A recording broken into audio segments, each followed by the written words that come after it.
The Louisiana Purchase, the greatest and most ironic legacy of Thomas Jefferson's administration. The Louisiana Territory stretched from the Gulf of Mexico in the south to Canada in the north, and from the Mississippi River on the east to parts unknown in the west. The opportunity to purchase Louisiana came about because Napoleon Bonaparte failed to reestablish a French empire in North America. In 1791, the island of Haiti gained its independence from France when France was embroiled in its French Revolution. In 1800, Napoleon, now dictator of France, simply took the Louisiana Territory from Spain. He did this in secret. In 1803, Napoleon reinvaded Haiti in hopes of creating his French Empire, but the Haitians defeated his French soldiers, embarrassing Napoleon. Now, I just mentioned that the treaty that ceded Louisiana from Spain to France was done in secret, but news of the deal reached Thomas Jefferson, and it frightened him, because Jefferson saw American access to New Orleans to be essential to trade. In 1795, Spain guaranteed this access in the Treaty of San Lorenzo, but now that Napoleon controlled New Orleans, all bets were off. Thus, Jefferson sends James Monroe to join Robert Livingston in Paris to negotiate with Napoleon. Their mission is to purchase New Orleans. Instead, Napoleon offers the entire Louisiana Territory to them for $15 million. Napoleon was embarrassed by the Haiti debacle. After all, the Haitians just defeated the most powerful army in the world. Plus, Napoleon needed the army to continue his wars with Europe. Monroe and Livingston were amazed at the offer, but there was a problem.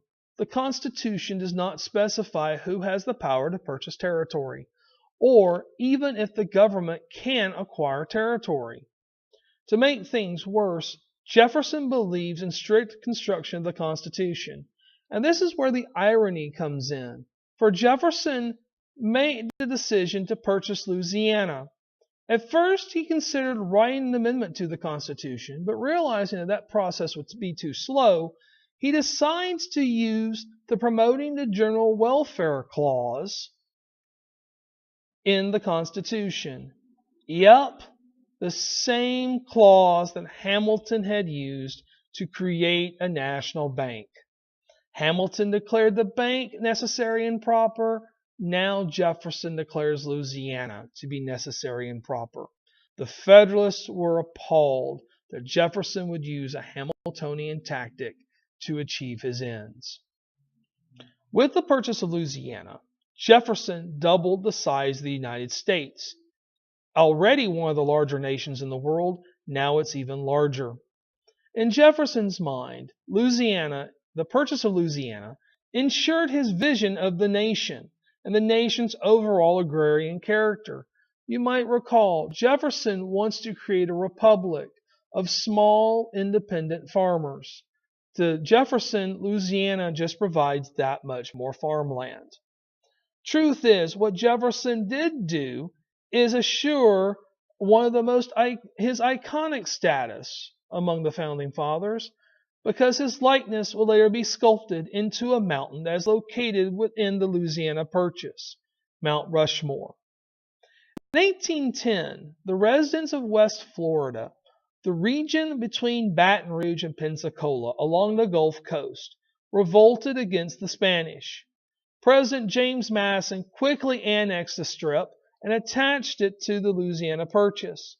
Madison assumed that the United States had purchased the territory in 1803 with the Louisiana Purchase.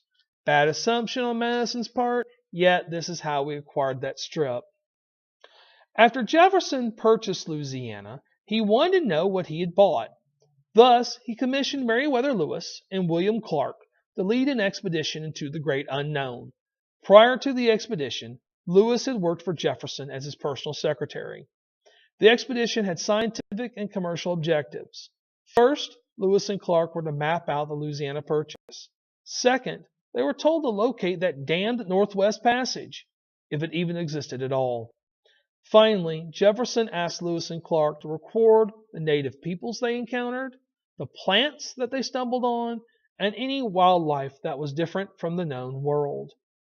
From St. Louis, Lewis and Clark traveled up the Mississippi River toward its head in 1804. In 1805, they reached the Pacific coast. Along the way, Lewis and Clark were aided by a 15-year-old Shoshone Indian named Sacagawea. There are no known paintings or photos of her. Yes, that's right. She does not look like the lady that's on the dollar coin.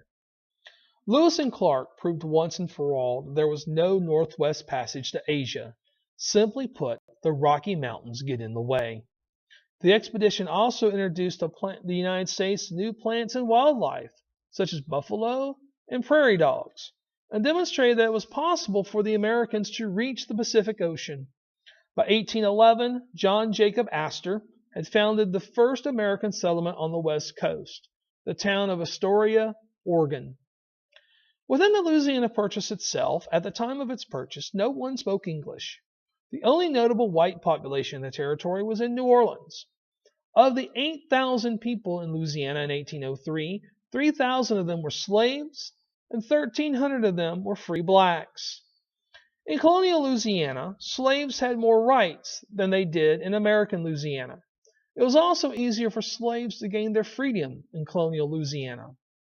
The treaty that transferred Louisiana to the United States protected community property. Yet, under American rule, Louisiana passed more restrictive slave codes. This was a direct result of increasing immigration into the territory, as more people from the South came into the southern state. The French and the Spanish gave free blacks nearly all rights as free citizens. These free blacks are your Louisiana Creoles. Free blacks could own slaves. One such example of this is former slave and slave owner Mary Therese Coincoin Matoya. Born a slave, her freedom was purchased by her husband, Pierre, and she then used his wealth to purchase slaves and to gradually give them their emancipation. Her home in northwest Louisiana, Melrose Plantation, was featured in the movie Steel Magnolias. Thank you for watching this video on the Louisiana Purchase, and may the Force be with you.